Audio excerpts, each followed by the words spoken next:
მოგესალმებით, მადლობას მოგახსენებთ მოწვევისთვის.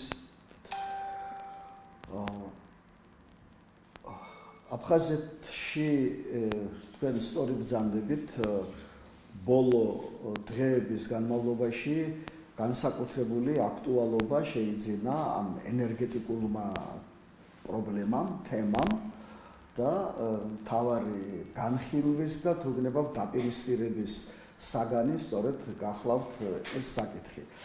მე მინდა პირველ რიგში ფაქტობრივი ვითარება რა ხდება და მე უკვე ნახოთ რა დგას ყოველივე ამის უკან. როგორც აფხაზები მოელოდნენ, ისე არ მოხდა, რომ ენგურხესის რეაბილიტაციის შემდეგ მათ არ მოაკლდებოდათ ელექტროენერგია. ასე არ მოხდა. პირველად ომის შემდეგ, აი ბოლო 30 წლის განმავლობაში, მათ პირველად მოუწიათ ზაფხულის პერიოდში გრაფიკის დაწესება. ეს არის უპრეცედენტო შემთხვევა და ყველა არის ძალიან შეწუხებული თვითონ აი ამ ფაქტით, მით უმეტეს პროგნოზები არის ძალიან ისე რბილად რომ ვთქვათ, არ არის დამაიმედებელი, ვარაუდობენ რომ თუ გაგრძელდება მოხმარება იმ დონეზე, რა დონეზეც დღეს ხდება, მათი ლიმიტი ამოიწურება ოქტომბერში და მერე საერთოდ დარჩებიან ელექტროენერგიის გარეშე. ისევ იძულებული გახდებიან მიმართონ რუსეთს და რუსეთიდან მოგეხსენებათ ელექტროენერგიას ყვილად არ აწვდიან რუსულ ფასებში. ახლა ელექტროენერგიის მოხმარება აქ კონკრეტული ციფრები დასახელდა ბოლო პერიოდში და ძალიან ხშირად იმეორებენ ამ ციფრებს. თქვენ იცით რომ ენგურხესიდან მათ ეკუთვნით გენერაციის 40% ეს სიტყვიერი მოლაპარაკება, იქ არავითარი ხელშეკრულება ოფიციალური არ არსებობს. არის სიტყვიერი მოლაპარაკება, მაგრამ ქართული მხარე იცავს ამ სიტყვიერ მოლაპარაკებას, უფრო მეტიც, არა მხოლოდ იცავს, არამედ 50%-ზე ნაკლები არ მიუციათ მათთვის, ეს მინიმუმ 50% მაინც მიაქვთ და 2020 წელს 70% წაიღეს. წაიღეს როგორ მისცა ქართულმა მხარემ 70%. აი ეს 40% შეადგენს 1.9 კილოვატ-საათს და აფხაზებმა 20 წელს მოიხმარეს 2.5 მილიარდი კილოვატ-საათი ელექტროენერგია და აი ამან შეადგინა სწორედ ეს 70%. ესე იგი წინა წელთან შედარებით 440 მილიონი კილოვატ-საათით მეტი დახარჯეს. ესე იგი 2019 წელთან შედარებით. და 2021 წელს მოხმარება კიდევ უფრო გაიზარდა. და აი მოყავთ ასეთი ციფრები. აი მაისში ფაქტობრივად უკვე სრულად ამუშავდა მიმდინარე წლის მაისში სრულად ამუშავდა ენგურხესი.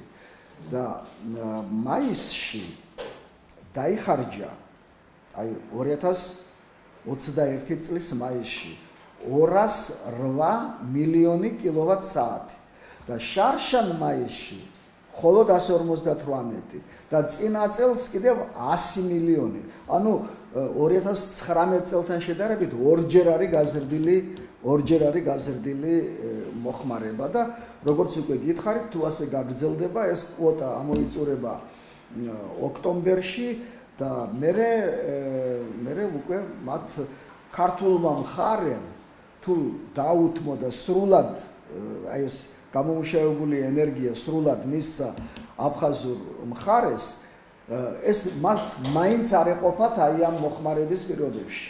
აი ეს არის მათი გაანგარიშებები და სხვადასხვა ბატონი მებონიაც ის გენერალური დირექტორი გამოვიდა და მანაც აი ეს ციფრები დაასახელა და აღნიშნა რომ უაღრესად კრიტიკული სიტუაცია შეიქმნა.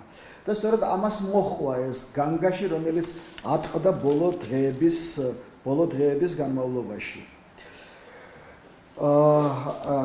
ახლა რასთან გვაქვს საქმე? რა ხდება ბოლოს და ბოლოს აფხაზეთის ენერგოსისტემაში? აფხაზეთის ენერგოსისტემაში არსებობს ობიექტური პრობლემებიც. ნამდვილად არსებობს ობიექტური პრობლემები. რა პრობლემებია ეს უპირველეს ყოვლისა? ეს არის აღრიცხვა. იქ ზუსტად არ აღირიცხება ვინ რა მოიხმარა. ახლა მოყავთ მაგალითები. აი მაგალითად რომელიღაცა ქარხანა, რომელიც უკვე 10 წელია არ მუშაობს და ამ ქარხანას დაუგროვდა დავალიანება რამდენიმე მილიონი რუბლი. ხო არის ახლა საიდან როგორ რა? შემდეგ დაბალი ტარიფები და მე ის დაბალი ტარიფებსაც ამასაც არ იხდიან და ამოღების პროცენტი დონე არის ასევე ძალიან დაბალი.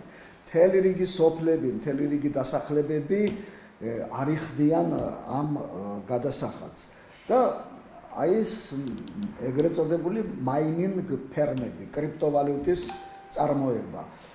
შარშან იქნა ლეგალიზებული ეს წარმოება და სწორედ ამან გაზარდა მკვეთრად ელექტროენერგიის მოხმარება.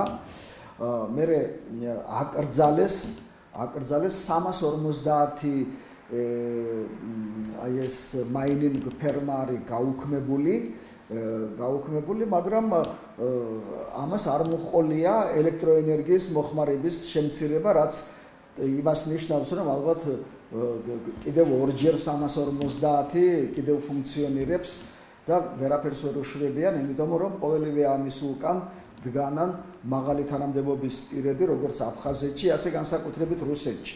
რადგანაც აქ ფაქტობრივად უფასო ელექტროენერგიაა, მთელი რუსეთის აი ეს კრიპტოვალუტის მწარმოებლები ჩამოვიდნენ აფხაზეთში და აქ ადგილობრივი ხელისუფლების წარმომადგენლებთან ერთად აწარმოებენ ამ კრიპტოვალუტას და შესაბამისად კოლოსალური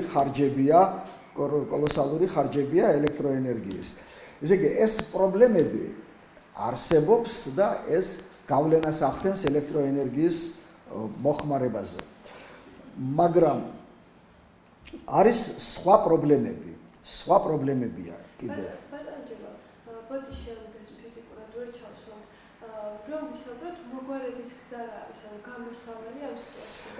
დიახ, აი გამოსავალი რომ ვეძებოთ, ამისთვის პრობლემის იდენტიფიცირება უნდა მოვახდინოთ რა.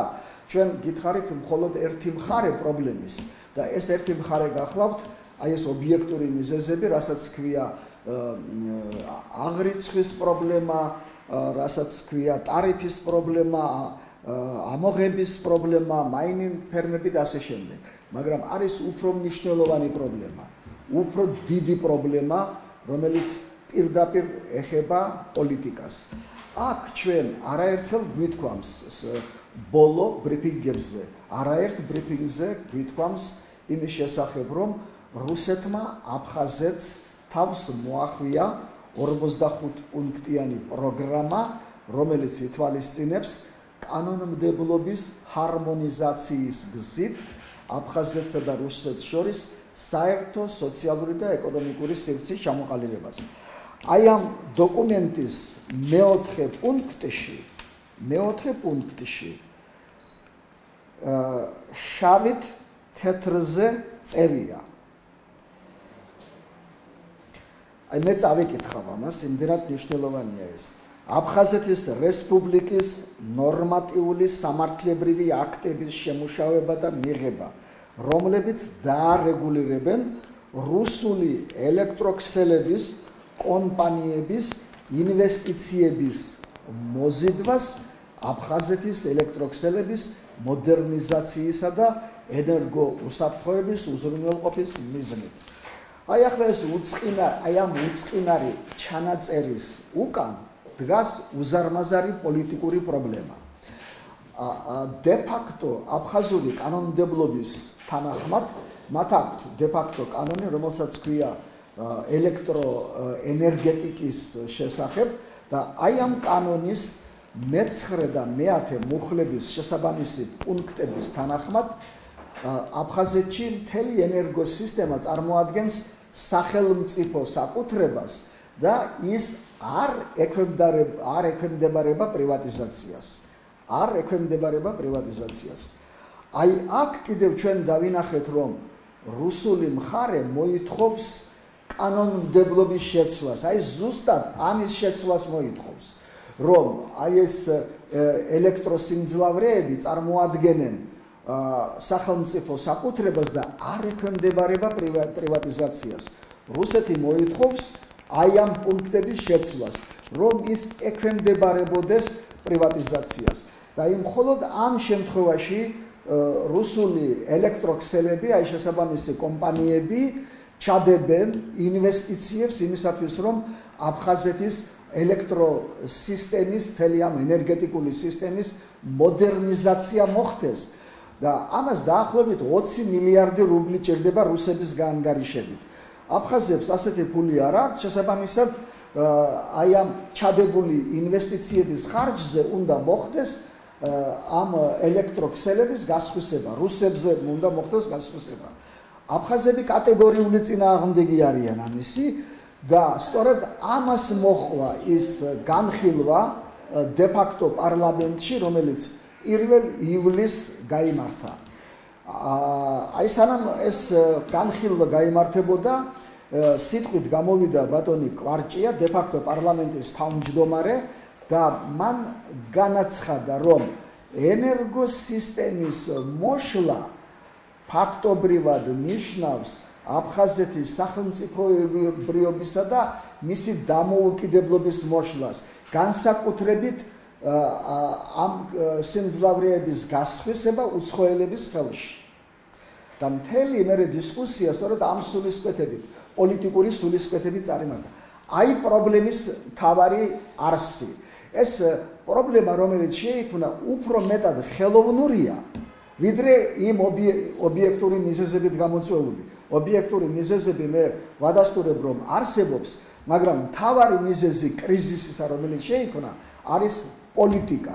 ესე იგი, პოლიტიკა, რომელიც, ესე იგი, რუსული პოლიტიკა, რომელიც მოითხოვს აფხაზეთის მთელი ამ ენერგეტიკული სისტემის მის ხელში გადასვლას და აფხაზური მხარე კატეგორიულად ამას ეწინააღმდეგება და ეუბნება რუსებს, რომ ჩვენ გვაქვს კიდევ სხვა კანონი, რომელსაც ქვია კანონი უცხოური ინვესტიციების შესახებ, თქვენ ამ კანონის შესაბამისად შეგიძლიათ ჩადოთ ინვესტიციები, არაფერი ამაში ხელს არ გიშლით. მაგრამ რუსეთი ამაზე არ მიდის, იმიტომ რომ მან იცის, რომ 20 მილიარდი კი არა, 2 მილიარდი არის დავალიანება ელექტროენერგიის აფხაზებს აქვს 2 მილიარდი დავალიანება და იმას ვერ იხდიან. მერე კიდევ რკინიგზის დავალიანება აქვს დაახლოებით იმდენივე და უკვე 10 წელია ამას ვერ იხდიან და ყოველ წელს პროცენტებს 100 მილიონ რუბლს იხდიან. გამიგეთ? ესე იგი აი ამ გადახდის უნაროა აფხაზური მხარე, ამას რუსეთი იყენებს ძალიან კარგად და ეუბნება აფხაზებს. მე მზად ვარ განვავითარო შენი ენერგეტიკა, მე ამდენი მილიარდი უნდა ჩავდო, მაგრამ ეს უნდა გადმოვიდეს ჩემს საკუთრებაში, რომ მე ამოვიღო ეს ჩემს მიერ ჩადებული ინვესტიცია. აი ეს პრობლემა არის. აი ამ პროგრამის რეალიზებაზე როცა მიდგა საქმე, არადა ამ პროგრამის აი ამ პუნქტის რეალიზება, რომელიც ენერგოსისტემას ეხება, აი 30 ივნისამდე უნდა მომხდარიყო. ანუ ეს ვადა უკვე მიილია, ვადა უკვე გავიდა, აფხაზები კატეგორიულ უარზე არიან, რომ ეს პუნქტი შეასრულოთ და აი ეს კრიზისიც ამის შედეგი გახლავთ. ახლა რა არის აქედან გამოსავალი? თქვენ ბრძანებთ რა არის გამოსავალი და ჩვენ რისი გაკეთება შეგვიძლია აქედან გამომდინარე. რასაკვირველია, ჩვენ უშუალოდ ვერ ჩავერევით, მაგრამ არის ერთი მაგრამ.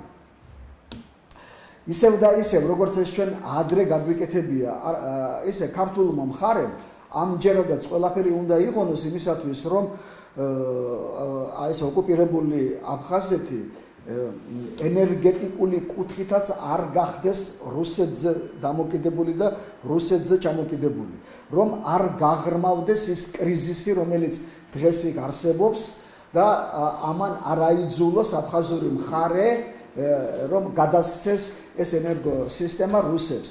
ეს ძალიან დიდ პრობლემას შეგვიქმნის ჩვენს, ძალიან დიდ პრობლემას შეუქმნის ენგურხესას. ეს არის დიდი მართლაც არა მხოლოდ ეკონომიკური, არამედ პოლიტიკური პრობლემა, ამიტომ ჩვენ გმართებს ამ საკითხში ძალიან სერიოზული ნაბიჯების გადადგმა აფხაზებისთვის ხელშეწყობა, რომ ეს კრიზისი, რომელიც ხელოვნურად არის, უფრო ხელოვნურად არის გამოწვეული, არ გაღრმავდეს და არ დადგეს საკითხი, არ მივიდეს ეს საკითხი იქამდე, რომ აფხაზი იძულებული გახდება მთელი ეს ელექტროქსელები გადასცეს რუსულ მხარეს. მე ახლა არ ვაკონკრეტებ ეს როგორ და რანაირად შეიძლება, მაგრამ ქართულ მხარეს ეს არაერთხელ გაუკეთებია და მე ძალიან დიდი იმედი მაქვს, რომ ამჯერადაც გააკეთებს.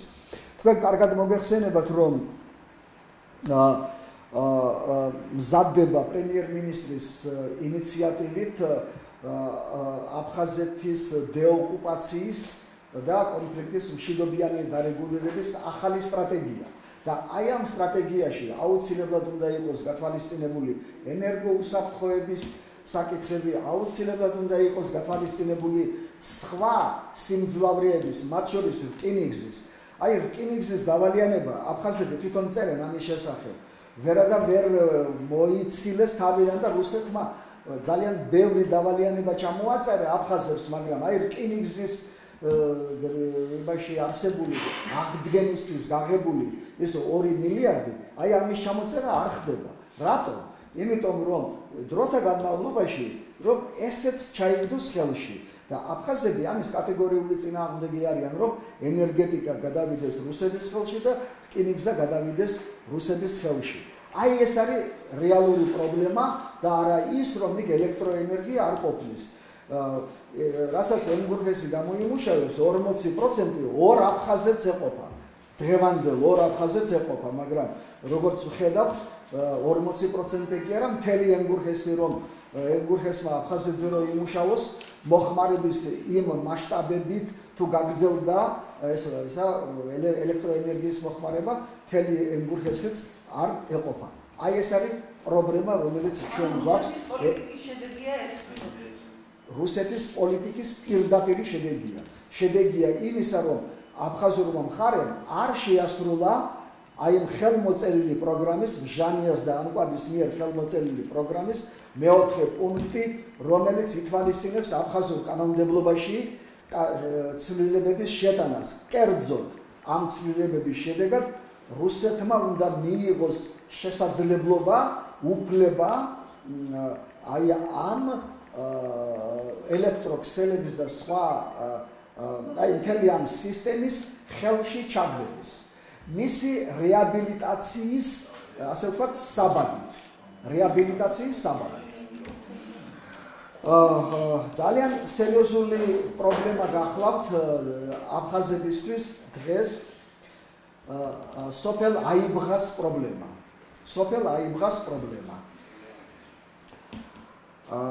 ამასთან დაკავშირებით ჩვენ აქაც არაერთხელ ვისაუბრია და ჩვენ არაერთი განცხადება გაგვიკეთებია ბოლო 2 წლის განმავლობაში. მაგრამ დღეს უკვე ცალსახად ცხადი გახდა, რომ რუსეთი დაეუფლა აიბგას. ძალიან მოკლედ მინდა გითხრათ, აი ასე ვთქვათ, ისტორიული ცნობა ჩემი პროფესიიდან გამომდინარე. აიბღა ოდიდგანვე შედიოდა აფხაზეთის საერისთავოს და აფხაზეთის სამთავროს შემადგენლობაში. ოდიდგანვე შედიოდა. იქ აფხაზები ცხოვრობდნენ და ეს ტერიტორია ისევე როგორც წებელდა, თავად მარშანიებს ეკუთვნოდათ. 1864 წლის 12 მაისს რუსებმა აიღეს აიბღა. 64 წლის 12 მაისს და ამით კავკასია რუსეთის ომი დასრულდა და ამის შემდეგ იმ კრასნაია პოლიანაში მოეწყო გამარჯვების აღლუმი.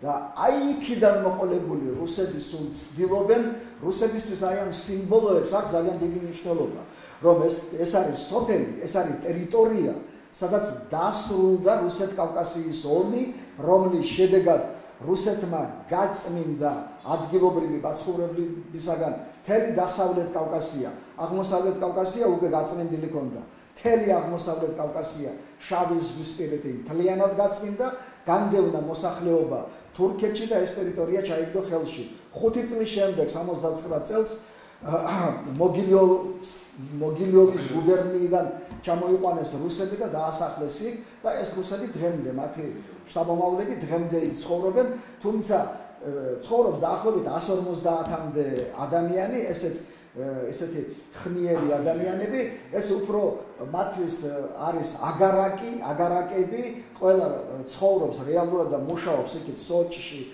ადლერში ეს აგარაკებად აქვს მაგრამ რუსეთი აი საბჭოთა პერიოდშიაც ცდილობდა ამ ტერიტორიის მისაკუთრებას 20-იან წლებში მთელი ამბები იყო ამასთან დაკავშირებით მაგრამ 28 წელს 928 წელს ეს საქართველოს სასარგებლოდ გადაწყდა ეგ საკითხი მერე საბჭოთა პერიოდში ეს პრობლემა არ დასმულა მაგრამ აფხაზეთის ოკუპაციის შემდეგ აი 2001 წელს დაისვა ეგ საკითხი მაგრამ 2001 წელს რუსეთს არ ყავდა აღიარებული აფხაზეთი და მას საქართველოსთან ეკნებოდა საქმე და ამიტომ შეაჩერა ამ საკითხის აქტუალიზაცია მაგრამ 2008 წლის შემდეგ როცა აფხაზეთი აღიარა კვლავ გახდა ეგ საკითხი აქტუალური 2010-11 წლებში დე-ფაქტო პრეზიდენტმა ბაღავშმა ყველაფერი გააკეთა რომ ეს გადაცემა არ მომხდარიყო და პირველი დაპირისპირება სერიოზული დაპირისპირება ოკუპანტებსა და ამ აფხაზ სეპარატისტებს შორის სწორედ ამ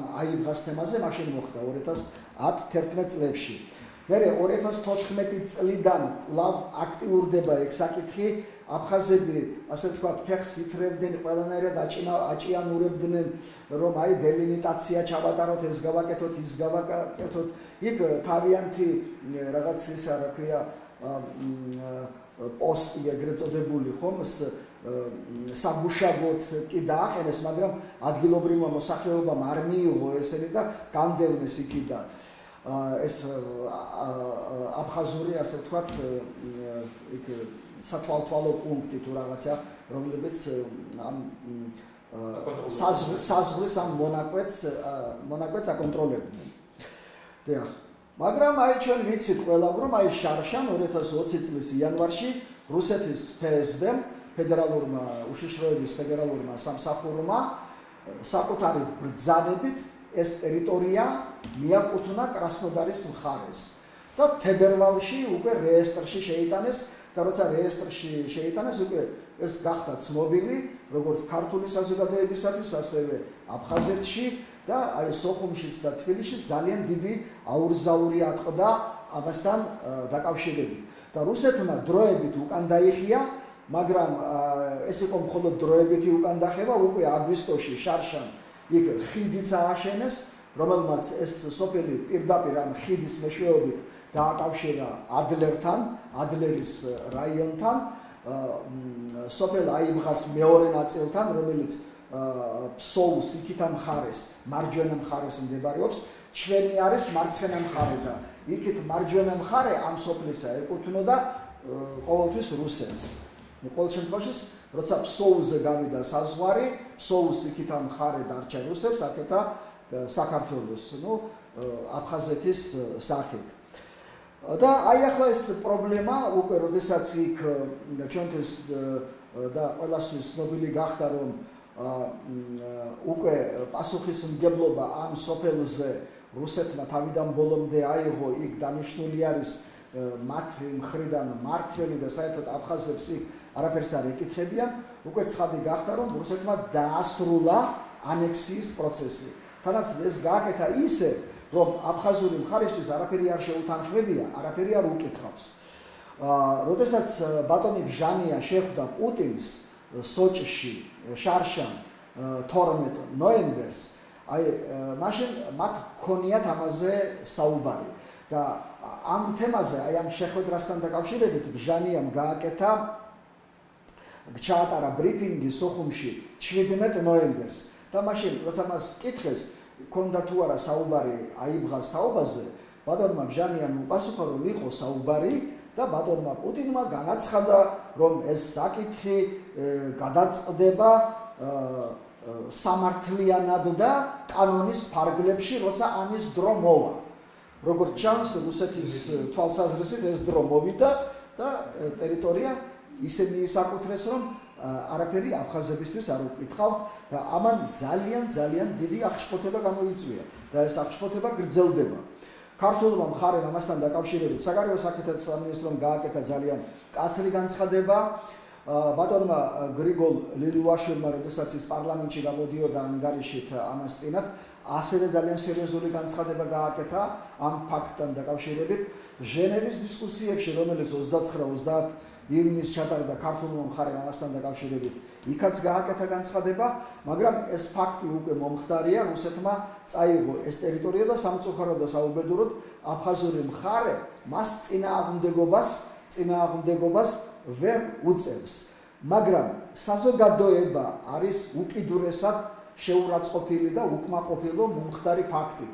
აი ამ პრობლემით, რომელიც ენერგეტიკაში შეიქმნა და რომელიც აი ამ აიბღასთან დაკავშირებით შეიქმნა. აი ეს ორი საკითხი ახლა დღეს არის ის საკითხი, სადაც ქართულ საზოგადოებას და აფხაზურ საზოგადოებას საერთო პოზიცია გააჩნიათ და ჩვენი ამოცანა უნდა იყოს, რომ აი ეს საერთო პოზიცია გადავსახოთ საერთო მოქმედებაში ოკუპანტის წინააღმდეგ და ეს ყველაფერი კარგად უნდა გაიწეროს იმ სტრატეგიაში, რომელიც ამ წლის ბოლომდე უნდა შეიქმნას საქართველოს პრემიერ-მინისტრის ინიციატივით და მასზე მუშაობა უკვე ამ სტრატეგიაზე მუშაობა უკვე მიმდინარეობს.